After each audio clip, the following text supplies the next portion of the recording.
안녕하세요. 다산에듀 원장 최종인입니다. 오랜만에 이렇게 앉아서 인사를 드리고 촬영하게 되었는데요. 내년 시험 일정이 발표되고 나면 드디어 이제 시험이 실감이 나게 되고요. 그래서 요즘 공부에 대한 열의가 매우 뜨거운 것 같습니다. 오늘은 잠시 쉬어가는 의미에서 전기 기사 분야, 전기 공사 기사 분야에 출제되는 필기 과목이 7과목이잖아요. 이 7과목의 과목별 특징을 간단하게 소개해 드리려고 합니다. 깊이 있게 들어가는 내용은 아니고 단순히 제가 1차원적으로 느끼는 그냥 단순히 과목별 특징인데요. 혹시 제가 말씀드리는 내용과 다르게 느끼는 분들도 계실 테지만 이러한 부분에 대해서는 그냥 너그러이 이해하고 넘어가 주셨으면 좋겠습니다. 그러면 필기 7과목 중에서 첫 번째로 전기기사, 전기산업기사에만 해당되는 과목인 전기자기학 과목입니다. 전기자기학을 한마디로 제가 말씀드리면 겁먹지마입니다. 예를 들어서 덩치가 굉장히 크고 아주 무시무시한 사람과 싸워야 하는데 소문으로 듣기에는 덩치도 크고 굉장히 무섭다고 합니다. 그래서 싸우기 전에 겁부터 먹어버린 거예요. 그러다 보니까 도망갈 생각부터 했는데 알고 보니 이 사람이 덩치만 크고 목소리만 크지 용기 내어서 한번 달려들어 보니까 싸워볼만 하다는 겁니다. 더군다나 다른 사람들은 나중에도 관계가 있어서 다시 볼 사람들인데 이 사람은 이번에 이기고 나면 다시 볼 사람도 아니라서 깊은 관계를 맺지 않아도 되는 사람입니다. 전기자기학 과목이 소문으로는 어렵고 공식도 많고 감을 잡는 데까지 오래 걸릴 수 있지만 전기자기학은 딱 두 개예요. 전개자개. 이 전개자개에 대한 감만 잡으시면 실제 시험에서는 충분히 좋은 결과를 주는 과목이고 무엇보다 다른 과목은 실기와 연관이 많은데 실기하고는 가장 관계가 없는 과목입니다. 두 번째로 전력공학입니다.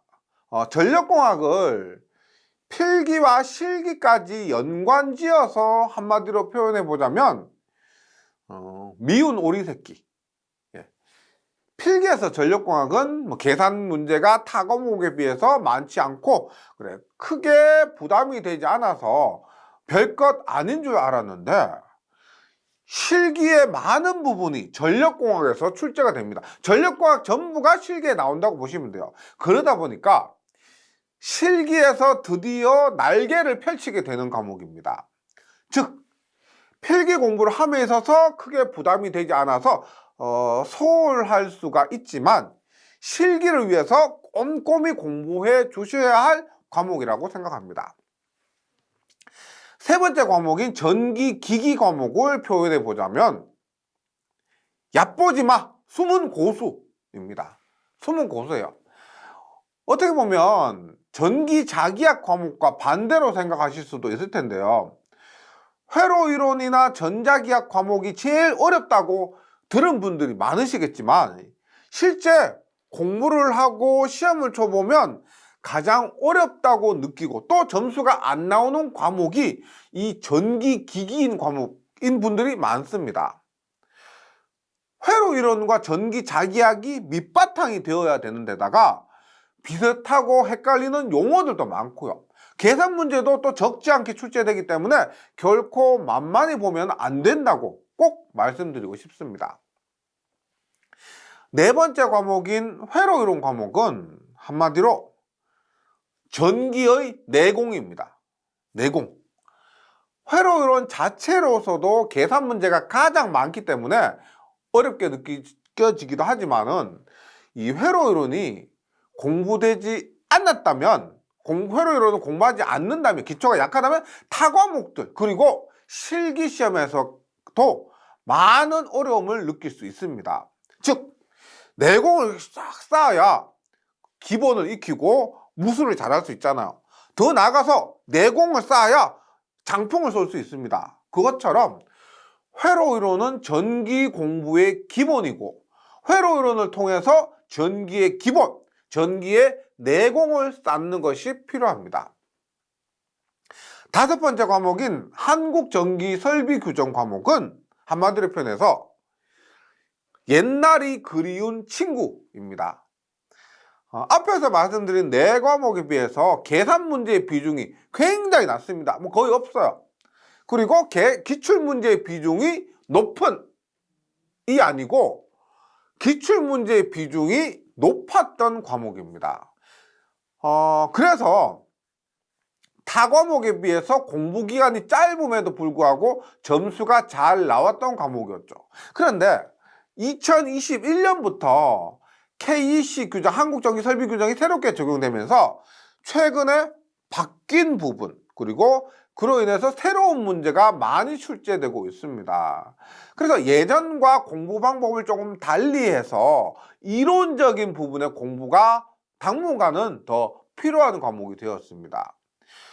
변해버린 친구가 그립고 흘러간 시간이 야속할 따름입니다.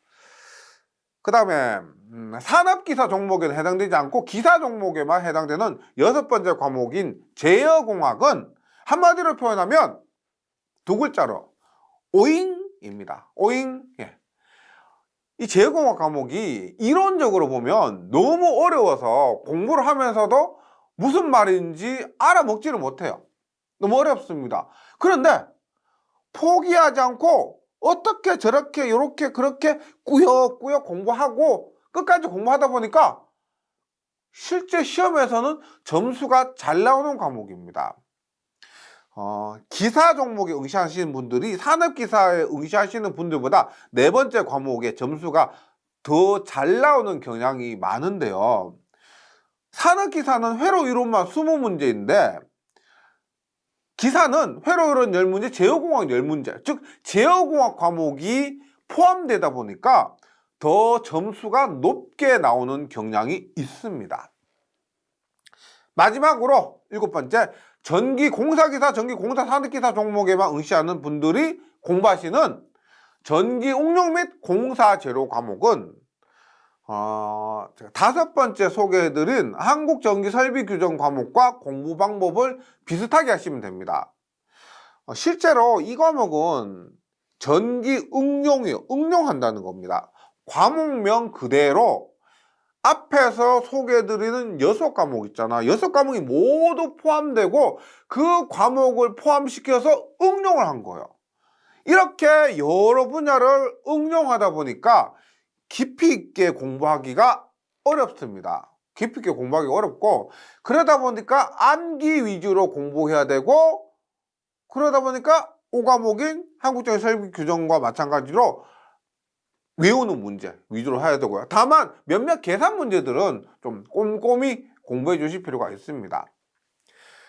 오늘 제가 필기 7과목에 대해서 대략적인 소개를 해드렸지만 제 의견과 다른 분들도 많으실 거예요. 사람마다 쉬운 과목, 어려운 과목, 좋아하는 과목, 싫어하는 과목이 모두 다릅니다. 제가 일반적인 평균적인 얘기를 해드렸고요.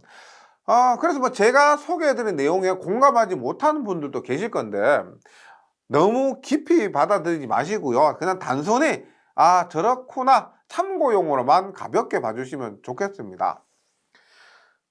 올겨울 추위가 시작되었지만 전기 공부에 대한 불타는 열정으로 모두 잘 이겨내시고 따뜻한 봄이 왔을 때 좋은 결과 있으시기를 응원하겠습니다. 감사합니다.